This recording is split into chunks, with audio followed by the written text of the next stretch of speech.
Now, Osher, that is a man's name. Bernard Osher, that's and correct. He had megabucks and decided this was a good plan. Tell me a little bit about his story. Yeah, similar lifelong learning institutes all over the United States. They have a number of them in California. The big national center is in Maine, in southern Maine. And yes, he's given away a lot of money. He's a firm believer in lifelong learning and the positive benefits to our aging population that come from those programs. Mm-hmm. Well, let's find out what some of the classes are. 14 or so that are foreign languages. Yes. Russian, German, French, Spanish, and Italian too. 18 courses that are in our category we call leisure activities. So it's a lot of outdoor things like hiking, but it's also knitting. They're making copper wire jewelry. They're, let's see, what are some of the other classes I'm having But there's trouble also remembering?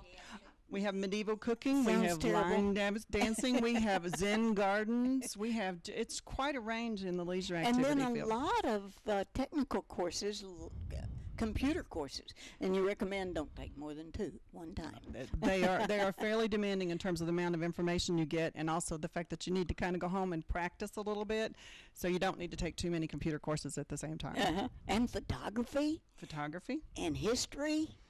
We've got the gamut, really. And in each geography. area, we've got arts, geography. Yeah, I forgot about that. I'm glad you mentioned that. Global strategies in geography. That's an exciting description. Maxine, how did you get involved? I started taking I started taking classes at OLLI, and I decided to volunteer in the office, and I fell in love with it. I think this is the most wonderful thing that's happening in Huntsville. We're so lucky to have this in our community. So anyway, it just went from there to actually going to work in the program in the continuing education office, and a wonderful opportunity to work with Cindy and Barbara and this wonderful group. Did your husband get involved at all? Absolutely. He's taking courses in aviation history and those kinds of things. He just retired, Bonnie, so he's just now starting to get really involved. Well, my husband hasn't retired, but he's going to take some vacation time just to take some courses there, because he got so excited about all these courses that are offered. We have people that take as many as 15 classes over a term. They're very, very busy going to class, but you can see the level of interest is there for everybody. They want to get out, they want to do something that keeps their mind active, and they want to socialize with people.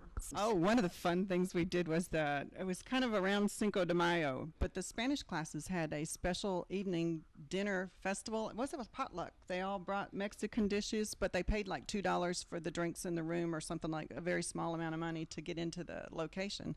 But then they contributed all these Mexican dishes, and that was sold out way before the event was to be held. Everybody had a really good time. So yeah, we have a picnic every June up at Green Mountain, and that's always well attended. People love to get out in the sunshine and enjoy that. We do have a holiday party every year. And it's at the summit this year, and we're real excited about that because we've been at the senior center, but we're kind of going to do something a little different, and we've got things set up downtown to do something a little more exciting.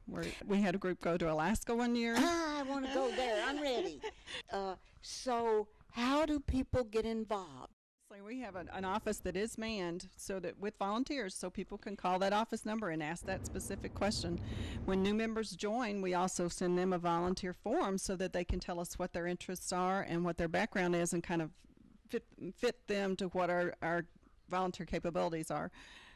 Talking specifically about registration, in the catalog that our members get 3 times a year as part of their membership, there are instructions on how to register. It can be done online at our website. It can be done by phone. It can be done by person, or you can mail your application in. And believe it or not, we've even included a registration and a membership form in our catalogs. Well, and a lot of our classes are stuff that people wanted to study when they were in school, but they were on a discipline path, to get to a degree, and they didn't have time to take some of the fun classes. So now they can go back and take music appreciation or Michelangelo or things like that, things they would have taken if they hadn't been so focused on, getting that degree. So How do people get involved? we have a bunch of volunteer jobs. We've got 13, 12, a huge number of standing committees, all of which are always looking for people to participate, volunteering in the office, teaching classes. We have classroom facilitators, so that takes the burden off the instructor for doing things like making Yay. coffee, finding the whiteboard erasers, and all that kind of stuff. So there's just there's a bukus of ways to volunteer. And it's held at the University of Alabama, UA Huntsville. No homework, no tests. Oh, yeah, no test, but only fun and learning.